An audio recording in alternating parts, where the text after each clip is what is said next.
Hello，大家好。之前呢，我们在做 M11那台相机的这个使用体验的视频的时候呢，有很多的朋友私下里来问我说，这台相机有6000万像素，那么老镜头在它上面喂得饱吗？它应该是怎样的一种表现呢？那天呢，正好早上我有空，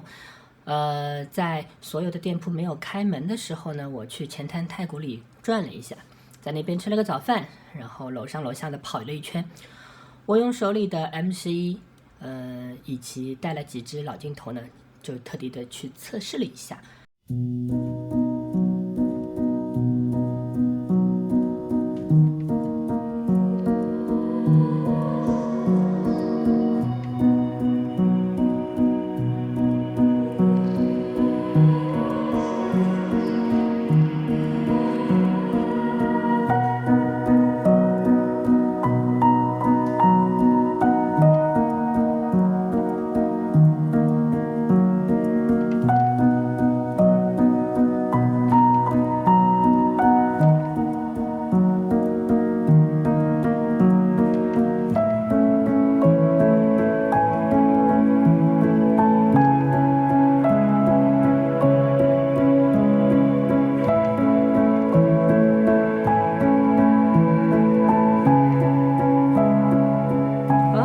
我做了一些比较，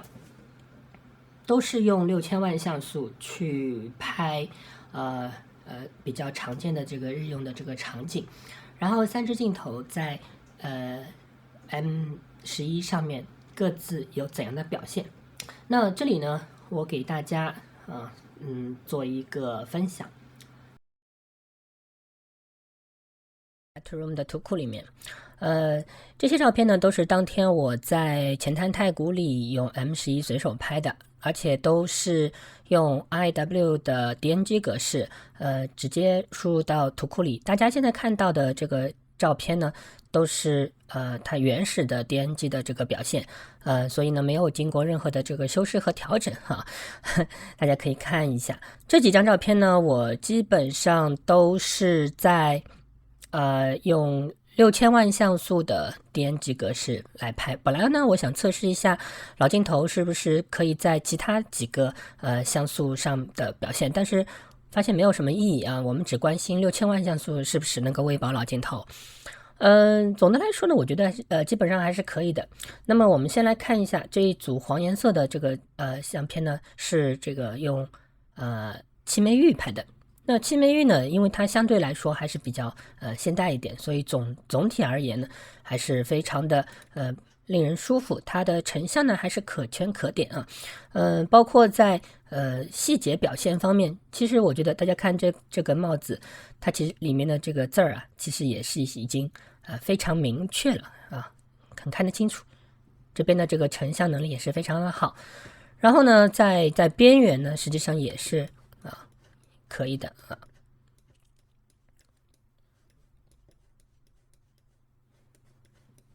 这张是基本是属于全开的这个表现了。那么在 M11上面呢，它的这个质感基本上也是我觉得是非常好的。青梅玉呢，它小巧在机身上也是非常的和谐相关的这个成像的表现呢，也是我觉得完全是可以在 M11上使用的，所以呢，就大家用青梅玉，就不用担心它的成像有什么问题啊。看一下 Elma 35的表现啊。Elma 35呢，它这支镜头呢，通过转接到 M11上呢，它总体上说还是不错的，但是呢，和青梅玉来说呢，它总是还是有一点点的这个差异。比如说我们会发现它会有一些成像细节上的这个一些小问题，然后在边缘方面呢，它基本上又有点散。中心呢还是不错的，那在中心的这个成像呢，它的细节啊，它的整体的一个成像的能力呢还是不错的。但你会发现这个镜头呢，它很平淡，或者说至少在RAW加持下呢，它还是很平淡的。那个颜色呢都非常的浅，然后呢，它超过一定的这个范围的在边缘部分呢，它这个成像呢就会变得有点乱。另外呢，就因为6000万像素嘛，它很容易抖动。我这个呢已经是设了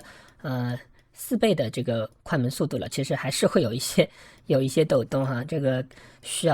是需要拍摄高像素的相机呢，这是特别需要注意的地方。那我们来看一下，对，我们会发现其实它的中心的这个画质对于一支已经70-80年的这个老镜头来说，还是相当不错的啊。中心画质，它的分辨率、它的细节刻画能力，以及它的这个画面的这个画质的这个表现呢，我觉得还是非常好的啊。当然，但它没有办法做到这个中心和边缘相一致的这个表现啊。你看它这个边缘啊，还有这边啊，会发现说它在从这里到这里衰减的很快。镜头如果收缩一些光圈的话呢，它的表现就会好很多了。刚才那张是全开的，这张呢是收到5.6的这个时候的这个表现啊，我觉得已经相当不错了。然后呢会有一些暗角，那么给整个一个画面呢带来一些氛围，我觉得也是相当不错的。那天呢正好是阴天，所以呢其实颜色淡淡的出不来呢也是正常的这个现象。那后来呢我特地找了一些比较亮的，然后有一些颜色的这个场景啊，我们来看一下。那光圈收到 F8 了以后呢，基本上整个画面呢就没有什么特别不好的这个问题了。我基本都能接受啊，基本都能接受。当然边缘对，那总体来说呢，我觉得 Elma 35在M11上面呢，它还是保持了它的原有的这个味道啊，就你会觉得说它没有古老到说出来完全画质差的不能用啊什么的，它还是能够有很好的，特别是在中心有很好的这个细节的这个表现，我觉得，而且它的这个视角我也用的非常舒服，又非常的小巧，这个就非常的好看啊。然后呢，我们来看一下 Elma 50的这个头呢，是徕卡第一支50毫米镜头，但我觉得这个所谓的这个徕卡的骨头真的是味道很好。那我们还是能够感觉到一些的边缘的一些的这个暗角和像场上的一些丢失，但是在画面的正中心它的分辨率其实是非常高的。大家可以看到这些网眼可以放到更大一点给大家看一下，看到吧？对，就是它可能没有那么锐利，但是它的细节的这个刻画的能力我觉得还是非常的令人赞叹的。那毕竟是一支70-80年的这个老镜头所以我觉得这个是可圈可点。但中兴呢肯定是没有问题，我觉得中兴相当好。但是它这种好呢，跟我待会儿看跟35AA这种现代光学镜头所产生的这种画质和效果呢，那是还是有点不一样还是有点不一样。特别是你看它在高光的这个部位，当然抖动大家不要去考虑就在高光的部位呢，它会有一些光晕开，它不是那种刀劈斧砍的那种锐利但细节的分辨还是不错的。好，这个是 Elma 50，然后我们来对比一下最新的35-2AA 的这支镜头。那我特地拍了一些东西比较多的一些细节，比如说像这张照片那它有非常好的这个前景深的这种效果。那么我们来看一下它的这个细节呢，也是非常的惊人。我们可以看到在很小的这个局部的这个很浅的这个合焦范围里面，它的这个细节还是保存了非常多的这个内容。那这个呢就比之前我们刚才比如说我们看到的 Elma 的这个表现呢就有点不太一样。Elma 呢在它的这个细节成像里面呢其实我们是在合焦的这个范围内的，其实还是不错的。但是呢，和35AA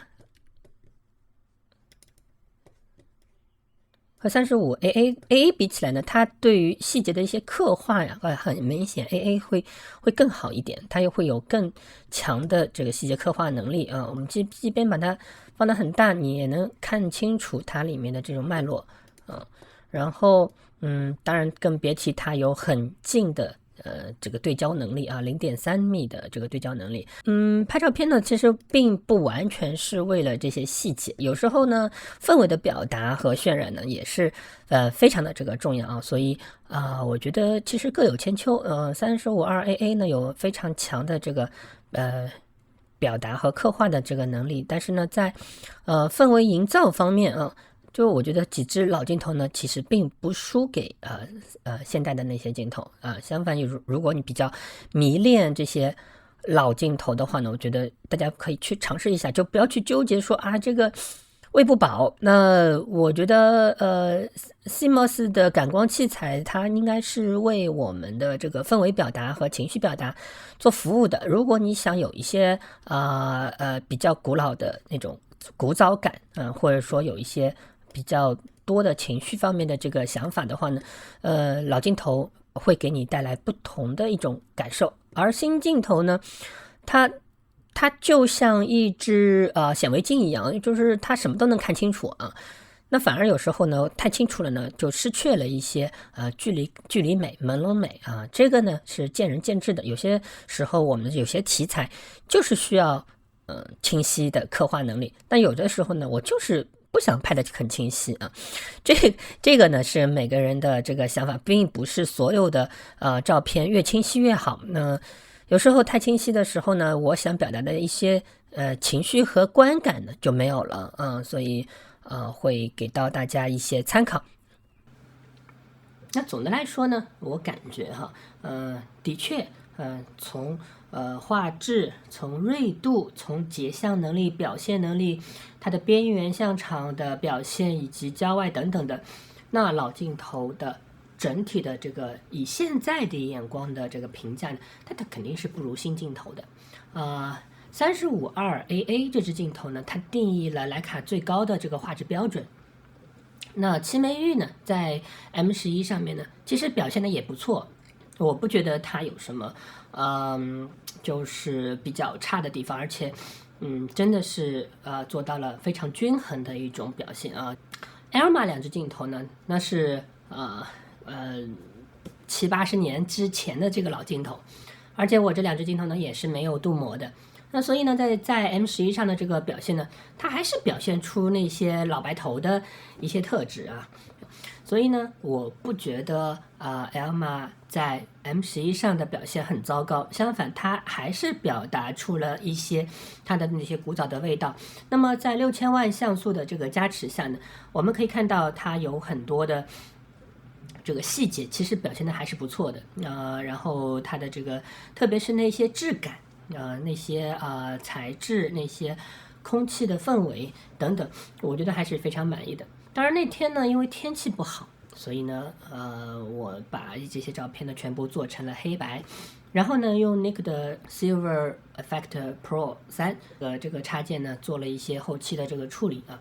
那么关于 Silver Effect Pro 3这个插件呢，我下次有机会专门单独给大家做一个介绍，它真的是我用过的，用到现在为止最好的黑白模拟软件啊。对于黑白胶片的这个模拟，随着我对黑白胶片的认识的这个不断的这个提升，我越来越觉得这个插件真的是非常的这个优秀啊，非常的厉害那下次我们有机会再做介绍哈。那关于老镜头在 M11 上在高像素分辨率下的一个表现呢，今天就分享到这里，我们下次再见，拜拜。